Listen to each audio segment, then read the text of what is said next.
So to welcome you back. It is now 7:45. I think it's a Friday evening. Hi Monkey. Hi Paul. My little monkey, my little helper. Today I'm going to be showing you, these are my Pelargonian Petunias. Just give them a quick water. And these were from my hanging baskets and planters last year. As you can see, I've cut them really well back. And they've just started sending out some nice side shoots now, started thickening up nicely. What I'm going to be doing with some of these is just trying to take a few cuttings from them. So I'll just get this set up here, folks. So yeah, taking cuttings is a really easy process once you get the hang of it. As you can see there, this has got some really nice thick shoots that will probably root there.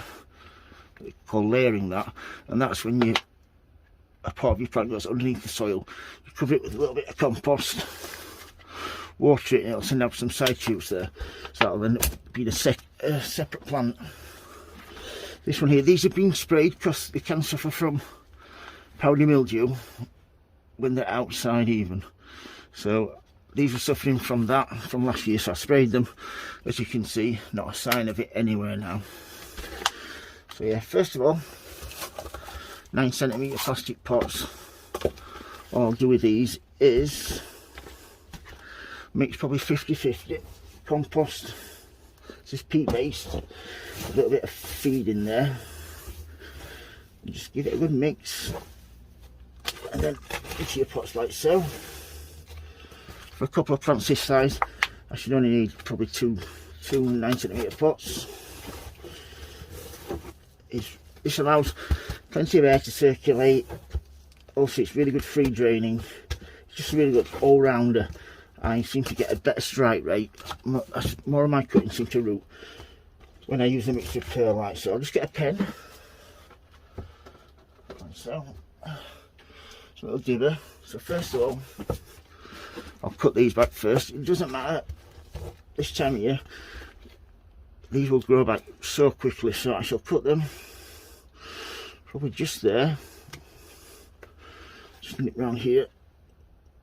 It may look like I'm massacring this plant, but take my word for it, these will grow back so much more quickly and thickly for next year. These will be great plants.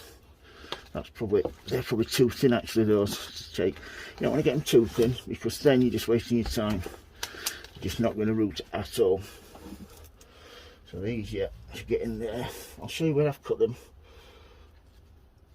Let's take a few off this. I don't know if these might be a little bit too thin as well, but we'll see. Look at this one here. That should be all right there. Two. Let's look around here. But yeah, you can see here where the powdery mildew was. I sprayed them, all the leaves have healed up, died back where they need to die back, and they've come out really well. So yeah, I shall take a few more of these. Like I said, they might be a little bit too thin, but we'll soon see. Look at that one. No, that seems to be about it. I'll try that one as well. I should put these back on the shelf. These are not under my grow lights, these are on my top shelf, just getting normal light. So yeah, these from here, just get my, if you can see these, just get them like so. All we need to do then is just pull back the leaves, like so. You don't want too many leaves on, because that allows moisture to get dehydrated too quickly then. Down the side, I prefer doing it down the side, because then you've got 90 degrees where it's just plastic, and that means they don't get too wet then. This one again, you just want to, just below a leaf node, which is just there, is the best place. Just pull them back like so. Like I said, these you need a pruning back anyway, so they will go in the corner like so. This one seems a little bit thicker. little bit better. It'd have been better if it had been this size. But like I said, these need a pruning back anyway, so I've not lost anything. And these have just got a couple of flower buds coming there, so all I do is nip those out. They're not wanted. And that is a perfect cutting though, because just below a leaf joint, as you can see there, and then just in this corner, I've got a couple more videos on how to take cuttings, Petunia cutting, that you can go and look at. But I really do enjoy Petunia cuttings, because if you're a beginner, it's going to give you the best chance of getting something to root.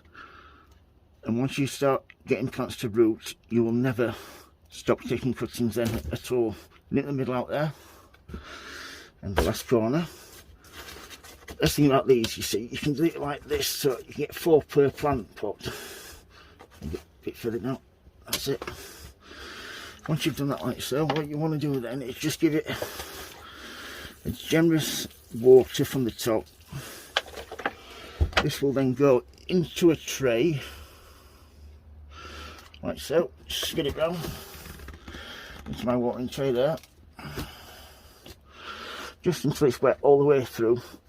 And then from there, I shall put it in my heater propagator. You need plenty of moisture, you don't want it to dry out, so stick it in your heater propagator, and this should be fine. Those, like I said, these just look too small. We'll try them anyway. What's the worst that can happen? They die. The best thing is they actually root. But one thing I can say is, in a few more weeks with these will grow probably up here, and then I've got so much cutting material. So once you're back, get some petunias. If you take them in every winter before the frost and look after them well, you should never have to buy petunias again. They say they're an annual, but they're a perennial. They're not a very hardy perennial, but they are a perennial. And you should have petunias for the rest of your life then. So you can get them from plenty of good places. Thompson and Morgan, these were from. They're really good quality. I cannot recommend them enough. Like I said, once you've got some plants like I've got here, I should never have to buy any more petunias again once you get the ones you like. This is a peat-based compost with 50-50 perlite. So once that's done like so, stick them in your heater propagator. Keep checking on them. You don't want them to dry out. So yeah, if you've got any questions, don't hesitate to ask, folks. If you like the videos, please subscribe. And as always, happy sowing, happy growing. Thank you for watching, everybody, and please keep safe. Thank you. Bye.